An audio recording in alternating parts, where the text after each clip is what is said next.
hati dalam doa. Bapa yang baik, terima kasih buat kasih setia, buat kebaikan Tuhan di dalam kehidupan kami. Kami mengucap syukur buat berkat-Mu sepanjang minggu ini. Kami mengucap syukur buat kasih setia dan kebaikan Tuhan yang tidak pernah berhenti dan tidak pernah habis-habisnya dalam hidup kami. Bapa yang baik, sebentar kami akan mendengarkan firman-Mu. Roh Kudus terangi hati dan pikiran kami, hingga kami boleh memahami, mengerti, bahkan kami boleh merenungkan dan juga mengaplikasikannya dalam kehidupan kami. Terima kasih, kami mau katakan kami siap untuk mendengarkan firman-Mu. Dalam nama Yesus, haleluya, amin. Shalom Bapak Ibu, Saudaraku, rekan-rekan terkasih Jemaat Home CC di mana berada. Hari ini kita akan belajar kebenaran firman Tuhan dengan tema teriakan untuk mencari penyebab penderitaan. Ya, kita sedang belajar tema teriakan, ya, yang kita sudah belajar dalam beberapa minggu. Bahkan 3 minggu yang lalu kita belajar tentang tema teriakan untuk merasakan iman. Ya, nah hari ini kita akan belajar tentang teriakan untuk mencari penyebab penderitaan. Dan khotbah dengan tema ini akan saya bagi 2, yaitu diskusi Ayub dengan Elifaz, Bildad, dan Zobar. Dan nanti yang bagian kedua adalah diskusi Ayub dengan Tuhan. Ya, nah Bapak Ibu Saudaraku, rekan-rekan kasih dimanapun berada, David Hume, ya, seorang skeptis dari Skotlandia abad 18, dia menyimpulkan bahwa Allah itu tidak ada. Itu katanya, ya. Dan itu bisa kita lihat dalam perkataannya yang sebagai berikut. Jika ada seorang asing yang tiba-tiba diturunkan di dunia ini, ya, saya akan menunjukkannya rumah sakit yang penuh penjara, rumah sakit yang penuh penyakit, penjara yang penuh orang jahat dan penipu, ya, ladang yang penuh bangkai, armada yang karam, bangsa yang menderita di bawah tirani, kelaparan atau wabah penyakit. Sejujurnya saya tidak percaya kita dapat berkata kita ada karena kasih. Nah, ini David Hume, ya. Kita lihat lagi. Kemudian juga ada yang mengatakan begini. Bukan ilmu pengetahuan yang membuat saya meragukan tujuan Allah, tapi keadaan dunia. Perjuangan tanpa akhir untuk eksis di antara bangsa-bangsa, kehancuran idealisme kita di hadapan kekuatan dan kekacauan yang brutal. Ada satu perasaan bahwa ada sesuatu yang jahat sedang bekerja menantang kita. Ada putaran radikal dalam hukum alam yang akan selalu melakukan harapan manusia, menciptakan malapetaka dalam impian manusia dan membawa optimisme pedih. Ya, tujuannya lihatlah dunia dan kau akan tahu jawabannya. Nah, Bapak Ibu Saudaraku, kita melihat pandangan-pandangan orang-orang yang begitu skeptis tentang keberadaan Tuhan. Dia mempertanyakan, bahkan di dalam buku, ya, satu buku lagi, ya, dari karangan daripada Ivan Karamazov, ya, Ivan Karamazov, dalam bukunya The Brother Karamazov, masterpiece-nya itu Fyodor Dostoevsky, ya. Dia berkata begini, ceritakan tentang dirimu. Saya menantang Anda. Mari berasumsi Anda dipanggil untuk membangun pengajaran masa depan manusia, sehingga manusia pada akhirnya dapat berbahagia dan menemukan kedamaian dan ketenangan. Tapi untuk bisa mencapainya, ya, dikatakan begini, Anda harus menyiksa satu ciptaan. Contoh, anak perempuan yang memukul dadanya dengan putus asa di toilet keluar rumah itu. Dan dengan begitu Anda dapat mengambil pengajaran yang jadi tujuan Anda. Apakah Anda setuju? Jawab dan jangan bohong. Sangat sulit Bapak Ibu, Saudaraku, rekan-rekan terkasih, untuk bersimpati mendengar komentar skeptis yang kita dengar beberapa tadi, ya, saya sudah bacakan, ya, barusan. Atau bersimpati dengan pertanyaan muncul. Kenapa? Banyaknya kejahatan di sekitar kita mendorong para pemikir mempertanyakan, apakah Allah memang baik kalau dunia ini begitu jahat? Siapa dari kita yang melihat anak cacat yang menelan makanannya dengan susah payah dan tidak bertanya kenapa? Siapa dari kita yang melihat seorang ibu yang kehilangan anaknya dan tidak bertanya mengapa? Hidup berarti mengalami atau menyaksikan kesedihan dan penderitaan. Cepat atau lambat, orang akan bertanya mengapa. Saya tidak tahu apakah ada pertanyaan lain yang lebih banyak ditanyakan atau halangan lain yang menghalangi kita untuk percaya. Kalau kita baca di Alkitab, ya, tokoh Alkitab menanyakan hal yang sama dengan pendekatan yang berbeda, yaitu Nabi Habakuk.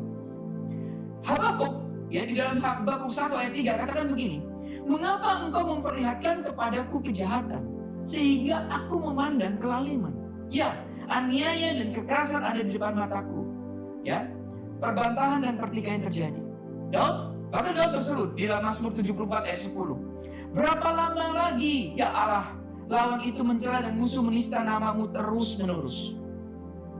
Yunus jengkel dengan kekejaman bangsa Niniwe dan ingin mereka itu dibinasakan. Hatinya Yunus.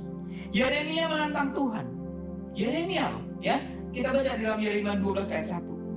Engkau memang benar ya Tuhan, bila mana aku berbantah dengan Engkau. Tapi aku mau berbicara dengan Engkau tentang keadilan. Mengapakah mujur hidup orang-orang fasik, sentosa semua orang yang berlaku tidak setia. Bapak Ibu Saudaraku, rekan-rekan terkasih, jemaat musisi dimanapun berada, saya selalu bertemu dengan orang-orang skeptik yang menjadikan hal ini alasan utama sikap skeptiknya. Banyak sekali orang yang menolak percaya kepada Tuhan karena kematian orang yang dikasihnya atau karena teman mereka terluka. Pertanyaan itu adalah salah satu dari pertanyaan yang paling jujur dan tulus yang bisa ditanyakan mengenai iman Kristen, mengenai Allah yang mengasihi dan mengendalikan segala sesuatu. Sayangnya, jawaban palsu dan tidak logis terhadap teriakan ini berdampak pada putusnya komunikasi mereka, ya, antara orang skeptik yang jujur, yang adalah pencari kebenaran, dengan mereka yang mengklaim, ya, mengetahui kebenarannya. Kita seringkali mengabaikan pertanyaan seseorang yang tidak mau percaya dan menemukan alasan bagi ketidakpercayaan itu. Ada banyak orang yang memutuskan untuk tidak percaya, tapi ada juga yang hati dan pikirannya bergulat dengan masalah ini, Bapak Ibu Saudara. Ada orang yang mengatakan dengan lebih jelas, kebajikan, ya, dalam kesedihan dan celah dalam kemenangan yang membuat umat manusia menjadi ateis. Nah, Bapak Ibu Saudaraku, kalau orang Kristen dapat dituntut karena mengabaikan ketulusan orang yang bertanya juga harus menghadapi kemungkinan dituntut bahwa dia sudah berlaku tidak adil. Contoh begini, orang skeptik yang bertanya juga harus menjawab pertanyaan yang sama. Bagaimana mereka menjelaskan masalah penderitaan? Mereka tidak hanya harus memberikan jawaban, tapi mereka harus membenarkan pertanyaan itu tanpa melibatkan Allah di dalamnya. Ya, karena dia skeptik kan. Jadi dia harus jawab kalau dia juga tidak melibatkan Allah di dalamnya. Di titik inilah suara mereka pasti tidak akan terdengar lagi dan menjadi tidak rasional. Nah, itu salah satu jawabannya, Bapak Ibu Saudaraku, ya. G.K. Chesterton meringkas pendapat ini dengan baik. Dia katakan begini, ya, tulisannya G.K. Chesterton. Waktu kita sulit percaya pada Allah, kita cenderung berbalik darinya. Tapi kemana? Orang Kristen tidak menyangkal bahwa mereka harus memberi jawaban yang bermakna. Tapi apakah mereka yang menyangkal Allah juga punya jawaban yang lebih baik untuk masalah kejahatan? Dengan sedikit bercanda tapi serius, ya, Chesterton mengakui ada banyak jawaban yang hampir tepat tapi tidak cukup tepat. Masalah saya dengan hidup bukan hidup itu rasional atau tidak rasional. Tapi masalahnya adalah hampir rasional. Hanya ketika kita mampu membentuk kerangka pikir yang kohesif, seseorang atau sesuatu untuk menutup ludah yang lain, baru kita bisa puas. Bapak Ibu Saudaraku, rekan-rekan terkasih, jemaat musisi dimanapun berada, Alkitab tidak mengabaikan pertanyaan-pertanyaan ini, tapi justru membahasnya dengan serius. Mungkin kitab yang paling disalah mengerti, tapi sering dikutip berkaitan dengan penderitaan manusia dan kesusahannya adalah kitab Ayub. Namanya telah menjadi sinonim dengan penderitaan, dan sedikit sekali orang yang memilih untuk secara sistematik, ya, menganalisa argumennya. Nah, kalau kita mempertimbangkan umur kitab ini, kita akan kagum. Kenapa? Betapa masalah ini sudah lama sekali menjadi bagian dari hidup manusia. Nah, Bapak Ibu Saudaraku, harapan saya kita bisa menggali, menemukan argumen yang menjadi satu-satunya jawaban bagi misteri yang telah mengganggu kita selama ini dengan belajar dari kisah Ayub ini. Kita lihat di Ayub pasal 1, ya, saat kita melihat Ayub menghadapi malapetaka itu satu demi satu, Bapak Ibu Saudaraku. Dia kehilangan kesehatan, kehilangan kekayaan, dan akhirnya keluarganya. Sewaktu dia duduk di tumpukan abu, dipenuhi oleh bisul dari ujung kepala ke ujung kaki, istrinya berkata kepada Ayub, "Masih bertekunkah engkau dalam kesalehanmu? Kutukilah Allahmu dan matilah." Tapi kita lihat ya jawaban Ayub dalam Ayub 2 ayat 9 sampai dengan 10. Tapi Ayub menjawab, "Engkau berbicara seperti perempuan gila. Apakah kita mau menerima yang baik dari Allah tapi tidak mau menerima yang buruk?" Bahkan Alkitab menambahkan, dalam kesemuanya itu Ayub tidak berbuat dosa dengan bibirnya. Bapak Ibu Saudaraku, kita harus mengerti dan merenungkan apa yang dimaksudkan oleh istri Ayub dengan kutukilah Allah dan matilah. Artinya begini, jika Allah ada, apakah dengan mengutukinya kita dapat memperoleh sesuatu? Itu sama dengan menendang sebuah tank ya dengan sepatu kita. Tapi jika Allah tidak ada, ya, siapa yang Ayub kutuk? Mari kita anggap istri Ayub benar. Dia bertindak seperti semua manusia yang lain. Seperti semua manusia yang ada. Ketika segala sesuatu yang dia percaya lenyap dan yang muncul adalah kebalikannya, maka inilah responnya. Di sisi lain, Ayub berasumsi juga. Dia berasumsi karena apa? Karena Allah adalah sumber penghiburan. Ya, Allah juga sumber penderitaan dan karena itu dia hanya harus menjauh dari Allah. Apakah Ayub benar? Ya, saya berharap kita jangan narik kesimpulan cepat. Ya, jangan cepat-cepat menarik kesimpulan, Bapak Ibu Saudaraku. Kita harus melihat prolog dari apa yang Ayub alami dan dia tidak tahu kalau apa yang dialami adalah suatu ujian. Tapi di epilog ya, kita melihat Ayub mengerti gambaran besarnya. Dan pola yang muncul malah membawa penghiburan dan penyembahan dalam hatinya. Melalui proses panjang dari percakapannya, pertanyaan yang dia tanyakan makin lama makin jelas dan memiliki fokus yang lebih tajam. Inilah salah satu penemuan terbesar Ayub. Betapa penting buat kita menanyakan pertanyaan yang benar. Nah, karena itu kita akan belajar, Bapak Ibu Saudaraku. Ketiga sahabat Ayub, yaitu Elifas, Bildad, dan Zofar, menemui Ayub dengan maksud menolong Ayub untuk mengerti di manakah Allah dalam semua malapetaka ini. Di manakah Allah dalam semua penderitaan ini. Kita bisa bayangkan, Bapak Ibu Saudaraku, mereka bertiga bercakap-cakap ketika masih jauh. Siapa yang akan bertanya supaya Ayub terhibur? Ya, dia lagi jalan gitu ya, kita lagi ngayal ya, kita lagi membayangkan gitu ya. Kemudian siapa nih yang akan ngomong duluan dan sebagainya. Tapi ketika orang ini datang ketemu dengan melihat kondisi Ayub yang menyedihkan, mereka tidak bisa berkata apa-apa. Mereka terdiam selama 7 hari 7 malam. Bapak Ibu, saudara-saudara yang terkasih, jemaat HomeCC dimanapun berada, saya yakin mereka ada dalam puncak kepintaran mereka waktu mereka berdiam diri. Sampai di sini kita bisa menghargai mereka karena mau datang jauh-jauh untuk menghibur Ayub. Tetapi Bapak Ibu Saudaraku, kita akan kecewa melihat ketidakpekaan ya mereka sebagai sahabat. Padahal seorang sahabat ya, bagi seorang sahabat yaitu Ayub ini sedang berada di titik terendah dalam hidupnya. Malah mereka memberi apa yang kita sebut jawaban kosong dan keputusan teologis yang tidak logis, yang dari luar tampaknya benar, tapi tidak bisa diterapkan di dalam kasusnya Ayub. Bapak Ibu Saudaraku, rekan-rekan terkasih jemaat HomeCC dimanapun berada, bagian pertama dari teriakan untuk mencari penyebab penderitaan ini adalah diskusi Ayub dengan Elifas, Bildad, dan Zofar, di mana kita akan menemukan pelajaran menarik darinya. Izinkan saya tidak membahas diskusi Ayub dengan Elihu. Ya, jadi yang kita bahas adalah Elifas, Bildad, dan Zofar. Kita bahas Elifas. Elifas ini dia yang tertua dan yang paling baik. Dari semua alasan yang dia bisa disampaikan dalam nasihatnya, ya, kalau Bapak Ibu kita perhatikan, dia malah menceritakan sesuatu yang aneh. Ya, kita baca di dalam Ayub 4 ayat 12 sampai dengan 17. 4 ayat 12 sampai dengan 17. Suatu perkataan telah disampaikan kepadaku dengan diam-diam, dan telingaku menangkap bisikannya. Ayat 13, waktu bermenung oleh sebab khayal malam ketika tidur nyenyak menghigapi orang. Ayat 14, aku terkejut dan gentar sehingga tulang-tulangku gemetar. Ayat 15, suatu roh melewati aku, tegaklah bulu romaku. Ya, ayat 16, ia berhenti tetapi rupanya tidak dapat kukenal. Suatu sosok ada di depan mataku, suara berbisik-bisik kudengar. Ayat 17, mungkinkah seorang manusia benar di hadapan Allah? Mungkinkah seorang tahir di hadapan penciptanya? Ya, oke, nanti saya jelaskan. Kita baca dulu Ayub 5 ayat 27. Ayub 5 ayat 27. Sesungguhnya semuanya ini telah kami selidiki, memang demikian adanya, dengarkanlah dan camkanlah itu. Bapak Ibu Saudaraku, kita bisa membayangkan bagaimana perasaan Ayub sewaktu Elifas membesar-besarkan mimpinya ini. Tapi Ayub menghormati dengan mendengarkan kata-kata Elifas sebelum akhirnya Ayub juga meledak.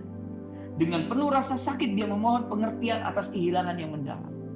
Ya, kita baca dalam Ayub 6 ayat 2 sampai 4. Ayub 6 ayat 2 sampai dengan 4. Ayat 2. Hendaklah kiranya kekesalan hatiku ditimbang dan kemalanganku ditaruh bersama-sama di atas neraca. 6 ayat 3. Maka beratnya akan melebihi pasir di laut. Oleh sebab itu tergesa-gesalah perkataanku. Ya, ayat yang keempat. Karena anak panah dari Yang Maha Kuasa tertancap pada tubuhku dan racunnya dihisap oleh jiwaku. Kedahsyatan Allah seperti pasukan melawan aku. Ayat 14. Ayub 6 ayat 14. Siapa menahan kasih sayang terhadap sesamanya melalikan takut akan Yang Maha Kuasa. Bapak Ibu Saudaraku, rekan-rekan terkasih jemaat UMCC dimanapun berada, tidak ada kelemahan dalam argumen Elifas kecuali dasar pemikirannya. Elifas mengingatkan Ayub tentang kemanusiaan dan keberdosaannya. Dia memperdebatkan penghakiman Allah dan keadilan Allah dan hubungan Allah dengan umatnya.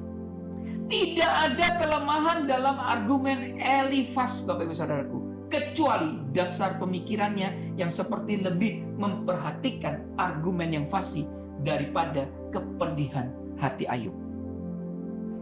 Bapak Ibu Saudaraku, coba kalau kita menempatkan diri kita di dalam posisi Ayub. Bila segala sesuatu yang menyenangkan hati itu telah hilang, apa yang kita pikirkan bila seorang sahabat datang dan kemudian menceritakan mimpi yang dialami tentang roh yang datang kepadanya? Rambutnya berdiri karena terkejut dan roh itu berkata kepadanya untuk menjawab penderitaan kita. Mungkinkah seorang yang tahir di hadapan penciptanya?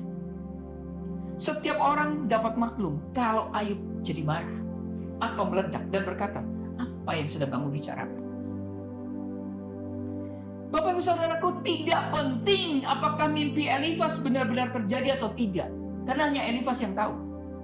Pertanyaan yang sesungguhnya adalah bagaimana orang lain dapat menentukan apakah kejadian itu benar atau tidak. Jika benar, itu kan pengalaman pribadi Elifas. Apakah kita menjadi bijak atau apakah kita bijak kalau membangun seluruh sistem teologi berdasarkan pengalaman yang menyimpang yang tidak bisa diverifikasi orang-orang lain? Karena mimpi itu hanya miliknya Elifas. Dia masih harus memikirkan penderitaan Ayub, dan tampaknya Elifas tidak begitu. Saya meyakini, ya, paling tidak ada 3 jawaban untuk sebuah pertanyaan. Pertama, benar. Yang kedua, salah. Dan ketiga, jawabannya bahkan tidak bisa dikatakan salah.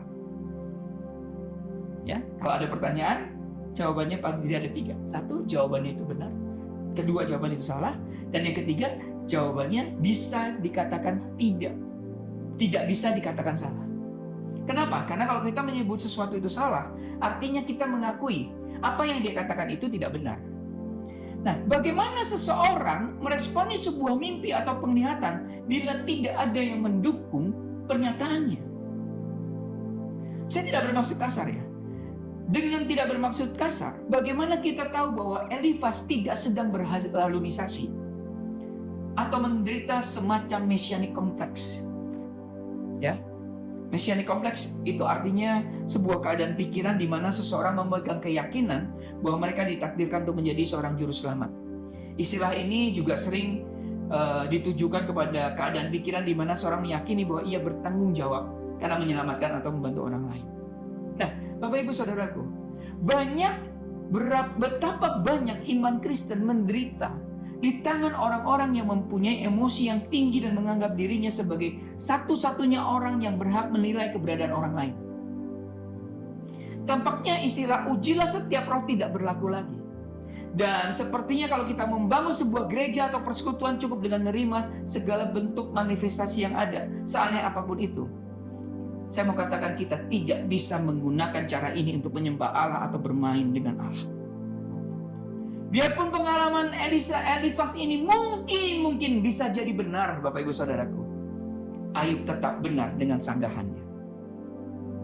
Kita lihat dari Ayub 6 ayat 14 sampai dengan 17. Ayat 14. Siapa menahan kasih sayang terhadap sesamanya melalikan takut akan Yang Maha Kuasa? Ayat 15. Saudara-saudaraku tidak dapat dipercaya seperti sungai, seperti dasar daripada sungai yang mengalir lenyap. Ayat 16, yang keruh karena air beku, yang di dalamnya salju menjadi cair. Ayat 17, yang surut pada musim kemarau dan menjadi kering di tempatnya apabila kena panas.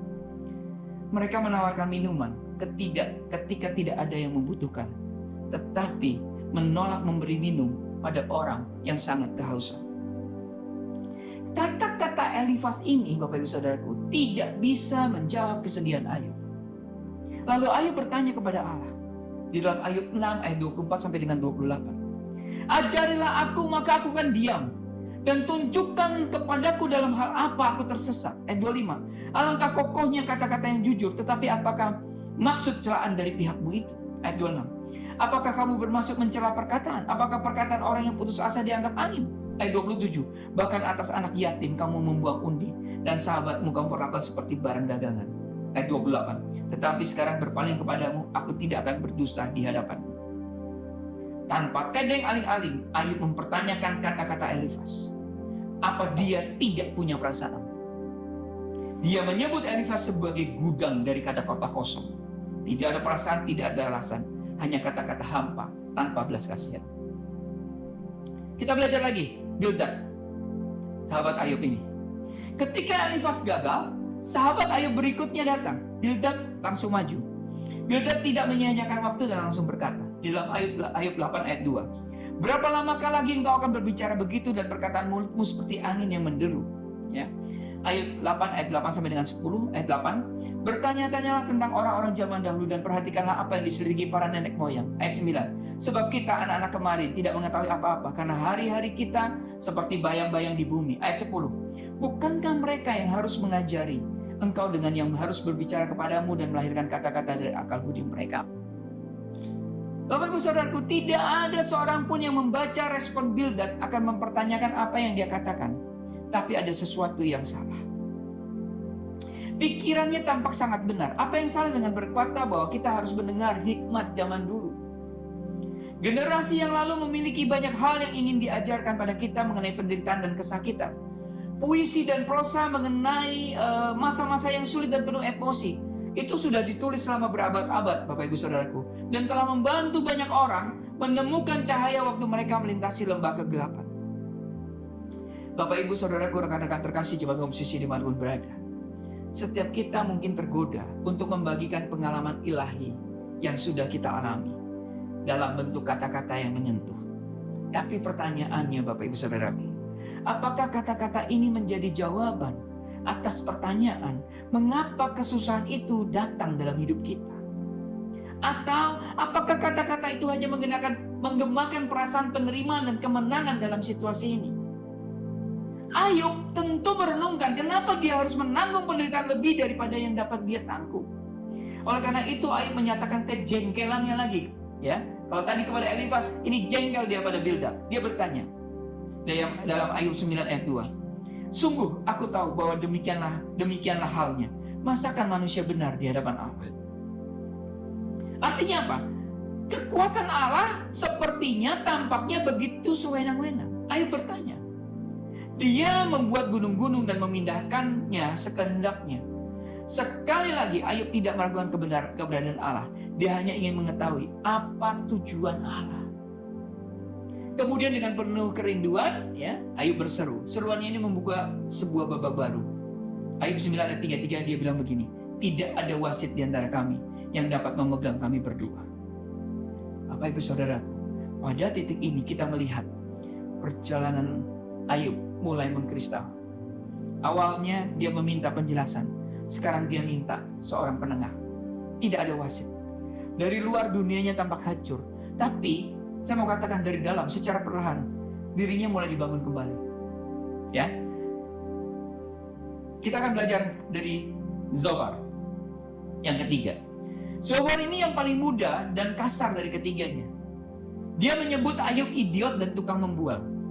Ya, dikatakan di dalam Ayub 11 ayat 2. Ya, jikalau orang dungu dapat mengerti, maka anak keledai liar pun dapat lahir sebagai manusia. Ya, Zophar mengatakan kalau keledai bisa melahirkan manusia, maka kamu juga bisa mengerti hikmat. Sepertinya lucu melihat apa yang kita alami sekarang. Ternyata sudah dialami oleh beberapa abad yang lalu. Dan melegakan sekali kalau kita menyadari bahwa karakter-karakter itu sama dengan kita, Bapak Ibu Saudara. Ketidaksabaran dan kemarahan bisa muncul waktu kita berpikir bahwa kita memiliki jawaban dan orang lain gagal melihat maksud kita. Elifaz, Bildad, Zofar melihat diri mereka sebagai utusan Allah yang bijaksana. Ayub bingung karena tidak bisa memikirkan apapun. Pada intinya jawab Zofar adalah jalan Allah, ya. Bukanlah jalan Ayub, dan Ayub hanya perlu mengerti itu. Itu inti daripada Zofar. Tapi apa itu jawaban yang tepat, Bapak Ibu Saudara? Jalan iblis juga bukan jalan Ayub, dan itu sudah jelas bagi Ayub. Pertanyaannya adalah apa dan mengapa pikiran Allah dan pikirannya berbeda? Itu bukan faktanya. Oke, sekarang kita mulai jelas lagi. Di awal Ayub memohon seseorang untuk mengajarnya, ya. Kemudian dia meminta apakah ada seorang mediator, ya, untuk menyelesaikan perselisihannya dengan Allah.